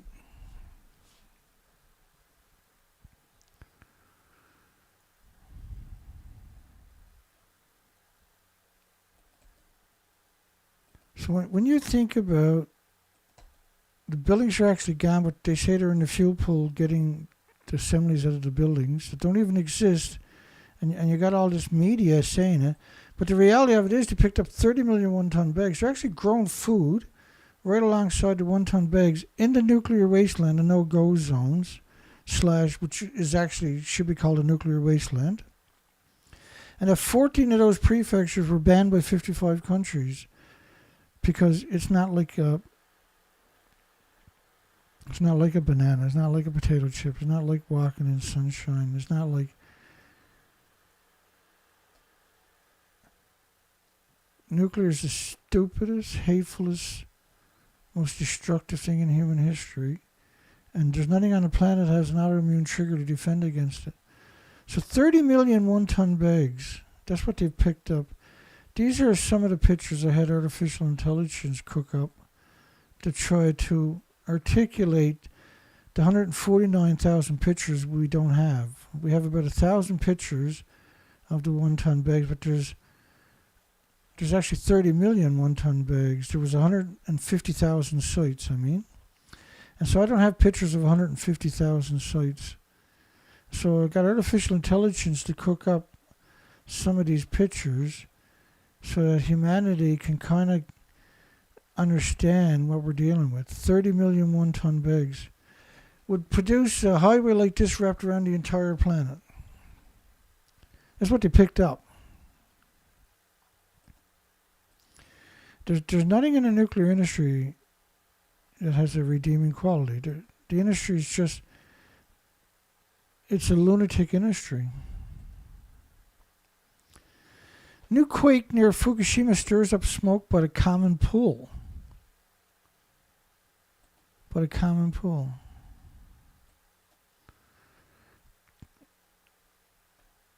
And so I don't know where they're talking about. I think it's Fukushima. But then, like, there's conflicts. Another quake has happened in the vicinity of the damaged nuclear plant, south of J Village and near the Fukushima Daiichi plant. Now, they're not talking about the Daiichi common pool. They're talking about the earthquake is near Daiichi, which is about 10 kilometers south towards Tokyo of Fukushima Daiichi. The epicenter was 20 to 30 kilometers from the disease factory known as Fukushima. And since the quake, a large amount of steam or smoke has been coming from the ground area near the common pool building across the road from Unit 4. And because it's right behind Reactor 4 on the land side. It's not very far away at all. And the tsunami would have ran right through that also, right? There were unconfirmed reports on Twitter of an explosion being felt underground at Daiichi. So this was the reactor core China syndrome coming in contact with water. Water expands, it causes these explosions. Like water expands 1,400 cubic foot per liter in a millisecond. As of this posting, the live safecast. And if anybody knows anything about safecast, they know these are some of the worst humans possible. So there's a bunch of Americans just showed up in Japan and started building handmade Geiger counters, which were completely stupid. And still got incredible numbers, though. But these are useless compared to a real Geiger counter. And then these were actually, and this was a scam because TEPCO and the government were using safecast numbers instead of their own numbers.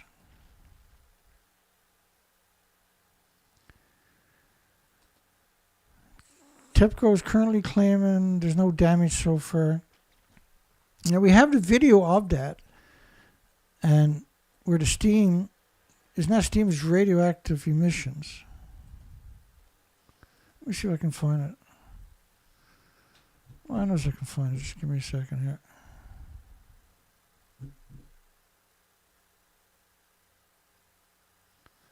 I screwed up today. Let's try that one more time here. Yeah, let me see if I can find the video. There she goes. So this video is 40 times the normal speed, but it's going to be ludicrous speeds because I'm just going to fast forward through it. And so you can see this is lethal doses, no matter where you to. This is a lethal dose. But there's so much radiation erupting. Look at this. That's like 500 times normal speed. If you're on that site, you're dead. This much radiation we're talking about. And that's from the China syndrome. Some of the reactors, like Reactor 1 and Reactor 2, the reactor core, some of it's gone China syndrome. The fuel pool in number 1 cooked off right away. We believe the reactor core over the next few hours also went China syndrome, what didn't cook off into the environment. Reactor 2 is the one building that looks like it's intact, but it burnt constantly for many days. But that was because it went China syndrome, and then the smoke was coming up and venting out through the side stack, the side panel, rather. Reactor 3 clearly lost the fuel pool and the reactor core ejected right into the buildings, and the same thing with Reactor 4. Officially, none of that happened now. They moved the goalpost last year.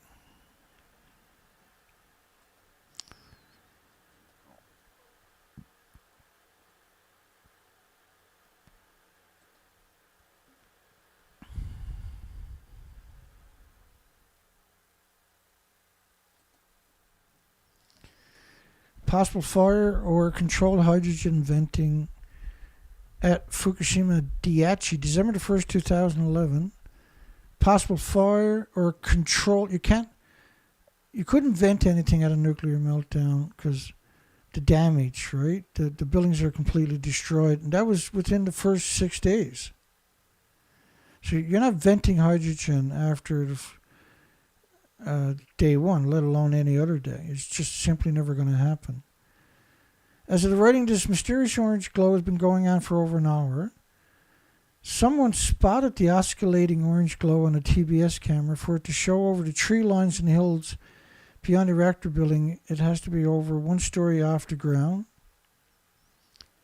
And based on the faint yellow glow that can be seen on the TEPCO camera, it appeared to be to the right of the reactors and the vent towers, putting us somewhere near the road.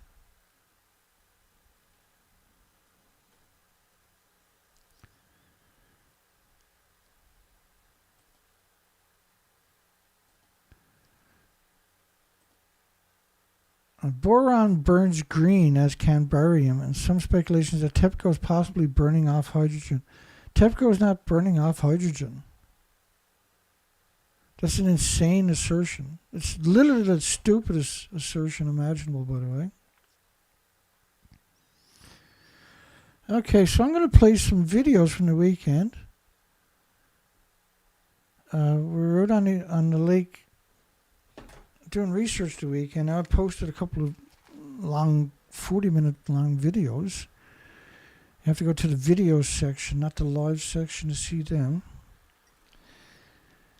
Because we wanted to try to get some quality out, right? So I'll go through this with you anyway.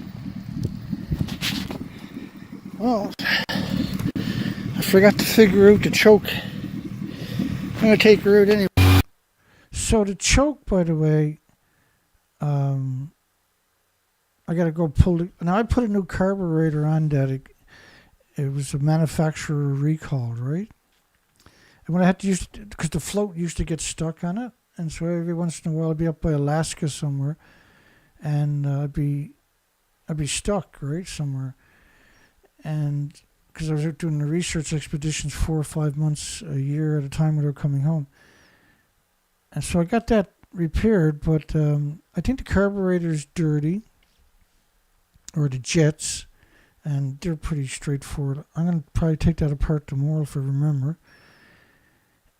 But you can adjust the idle, and I forgot to do that. This is Friday, I think.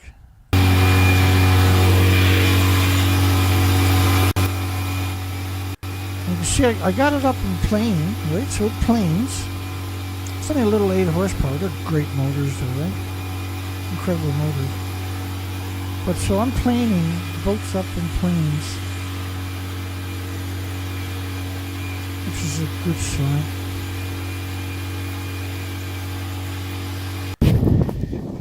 So it's the 6th of June, 2024. We're going to launch the boat here. That's the plan. Sticking to it. So I go. I forgot that. I'm going to put the cabin on it before I actually put it in the water this time. Because it's actually a lot harder mix the videos up to do it when it's in the water than when it's not. Yesterday, I can't tell. Get there. Oh yeah, so I did mix it up. So I got no choke. Well, I got the choke is on. Is the problem. And let's take a route anyways. Beautiful day. It's Friday the 6th. So let's see if we can. So I definitely got a leak in the bottom of the boat somewhere. So I pull the motors off when I get home, flip it upside down. It's just a little leak there somewhere. Let's see if I can get this to drive away anyway.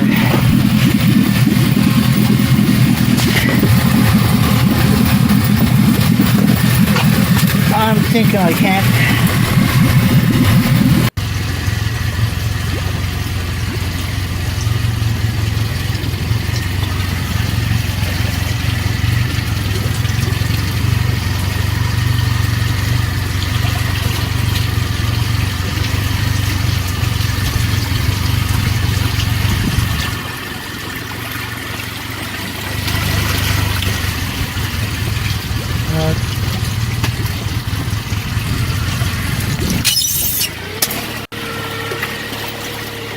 Sorry about that.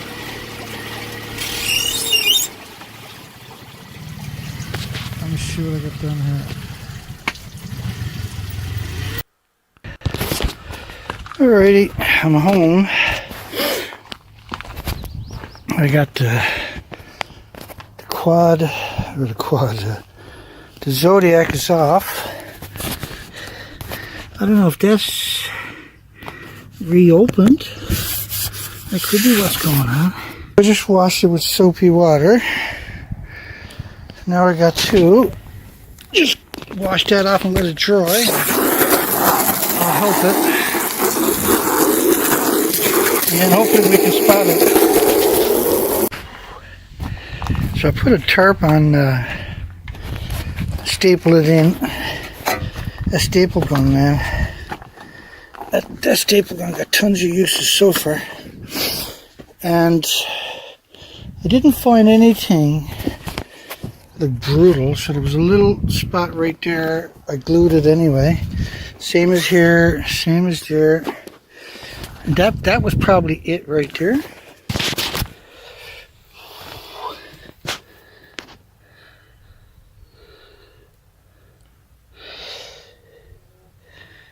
Should definitely get a new plugs. I'm gonna clean them up. Alright, Sunday morning. I don't see anything else to glue. I don't see anything else I can glue. That's Saturday. Some more on that. My mistake, sorry folks. Some on that, some on this one. It's yesterday morning. That could have been a spot there, and there could be a spot there. But I can't see anything else. Rubber doesn't like to slide too good. We're going to put that back on. We picked up 2 new spark plugs and fiberglass and something else off the top of my head. I can't remember. I'm going to put that back on, start assembling everything. We're going to fiberglass the back of it because that dries in about 20 minutes. I'll go and pack a cup of tea and some water, and let's head back out to the lakes. Okay, so we just replaced both spark plugs. Now I cleaned them up last night, but you can see you can only clean the outside of them, right? So I just went down, picked up 2 new ones. Just going to tighten up the bottom one. I got the first load of fiberglass on the back, and I got to put another coat. Grind everything down. Put another coat. That's almost hard. Still nice and early, so we'll get it in the water hopefully in a bit. I like to go into the forest here. I just want to check out. Looks like the water's pretty deep. Plenty deep enough. And there's another spot up right there. Look at that. That looks like a better spot over there. I think that's what we're going to do, is go check that out. Let's go ashore and see what we can find.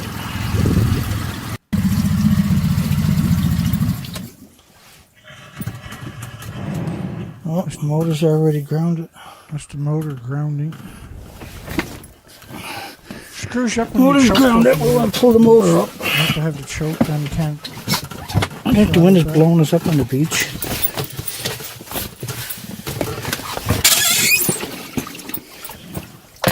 Hang on. I almost done a face plant.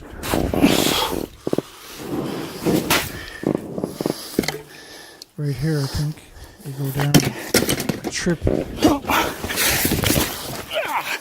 Nice move. That Dana. teaches me.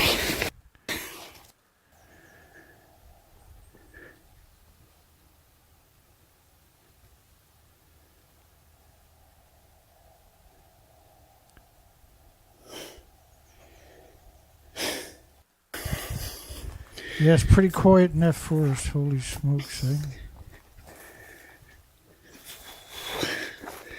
So this one... A few flowers there on the trees and bushes. It's very sporadic. This is a couple of minutes, almost 3 minutes, that didn't get posted yesterday because I didn't realize it. There was 2 40-minute videos got posted in the video section yesterday from yesterday's footage, right? And this was the very last couple of minutes. There was nothing up in the top part of that pond. Quite a long ways away from home. And so I was really expecting to find something. Alright, I seen one bird up ahead. So that would have made 6 birds in all that distance in that prime area.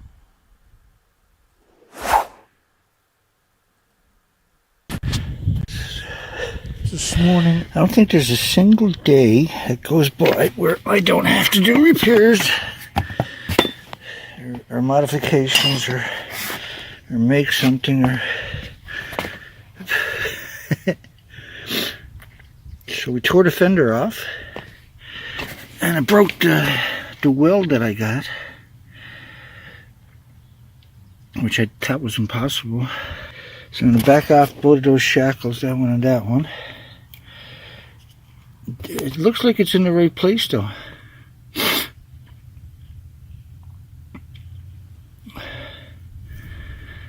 So I just think maybe it didn't get loose. Maybe the tire broke. Maybe because I had fiberglass. I had fiberglassed it on. Maybe it just rattled loose. When it touched the tire, then it jumped off, right? What a freaking mess the garden is in, eh? Surreal.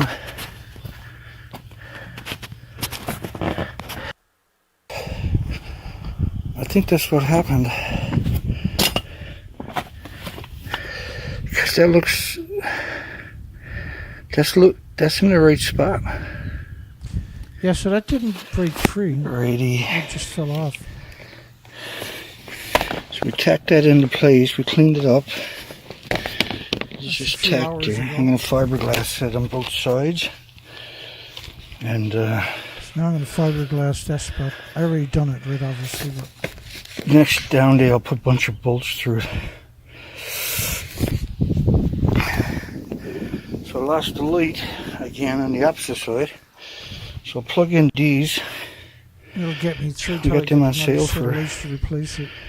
$21 or something. Well, nightmare. Not really a nightmare. I'm grateful that I'm able to keep this operation moving. And James Lucid donated another $200 on Thursday. And it's a good thing because we went through a lot of fuel going back and forth. And then I had to pick up fiberglass. You had to pick up spark plugs, which weren't very expensive, but it adds up, right? What else did I pick up? I can't remember. Top of my head. Now, tomorrow is going to be a scouting day. And so the idea is to... because because a lot of these ponds are quite a long distance away from me, right? That's the problem. And you got a long travel there and a long travel coming back. And when you do it multiple days, it really starts eating at your resources, right? Obviously. And we don't have very many people chipping in, right? And so it's nuclear industry is basically one, right? But the thing is, I don't know how to give up. I don't know how to quit either. And as long as I got just a little bit of support, we can keep going. And thank goodness that we accumulated all of the tools and equipment for repairs, right? We basically got a small machine shop over the last year and a half or so. And we bought everything we bought was on sale. And so we had a big list of what we needed for a machine shop, and we slowly accumulated everything. And it gets every day. It's every day. And I got so much to do, I can't possibly keep up with it and do these shows and do the research. Like, just doing these shows is so exhausting. But like, I'm driven anyway, so that's gonna happen. But doing the research is, we're up and running now. Yeah, we're gonna have a few problems. We're just gonna push our way through them, right? And so the moral of the idea is to go and research or survey a couple of launch places for the Zodiac where we can launch and make sure that these places are appropriate, right? And get out there. And the idea, because right now I'm only doing one at a time, right? So to get out and research a couple of different ones, and then I can just do work instead of constantly traveling. Because the traveling definitely costs us the most money. And we're not finding any species. Like yesterday, maybe 5 or 6 birds, and the day before, maybe 5 or 6 birds. And this was a lot of effort and time and energy we put in. And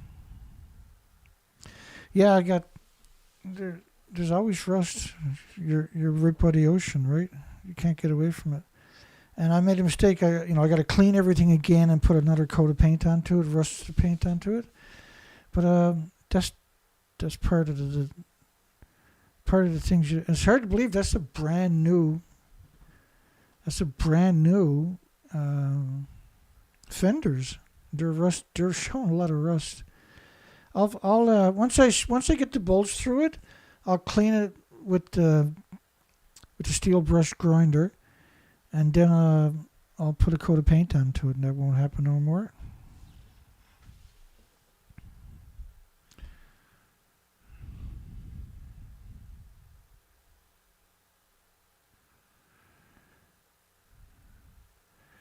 Yeah, trailer lights are just torture.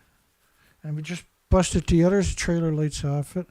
And so I have the magnetic ones I can poke back there, but I'd rather pick up another set, and when I can, I will. It's a constant struggle to keep this operation. Anybody who's been around knows that anyway, right? It's all good, man. I don't give a fuck about the rust. It is what it is. Oh, that's the wrong one. My apologies. Hang on here.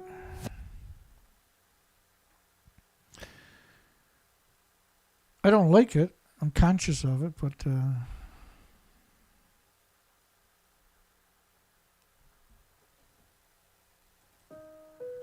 is that the same one? Yeah. I got rust on everything now. We've been at this for well over a decade. Everything's breaking down all the time. I got everything's busted. Everything's been repaired. I don't know how many times. You can't count it. You can't keep up with it.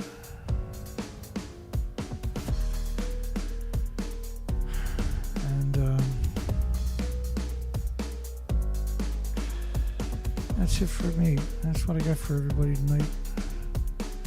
We'll be back again tomorrow night. I'll be out surveying tomorrow. I might just pack everything up and go somewhere I already know. But if the weather's good, I can get out and survey a couple of new ponds. I'll do that, because that's part of the process. I don't like doing that because it takes up resources, but also it saves you energy and effort. If you go there, find your spots, don't drag everything all over the place, try backing up with the trailers all the time, going into tight spots. It's better to go there, and I won't use the truck for that, I'll use the bikes for that, because it's a hell of a lot cheaper, right? And I can't really afford to do it the other way, so I'll do it that way. But you're not seeing any insects, you're not seeing anything crawling around, you're not seeing an ecosystem, you're seeing the death of the planet. And so it's very important to get out there and start the research. Have a great night, and have a great day tomorrow. Hugs for everybody. And we'll see everybody tomorrow night at the regular time. And I got a big show, but I couldn't do it tonight. I wanted to cover the time machine tonight because those stories are important too, right? Now tomorrow is the last days for the recap. And so we're looking for any headlines like that. I'm just exhausted. We'll see everybody tomorrow. Thank you, everybody. Have a great night. Have a great day tomorrow. And I'll see you on the other side.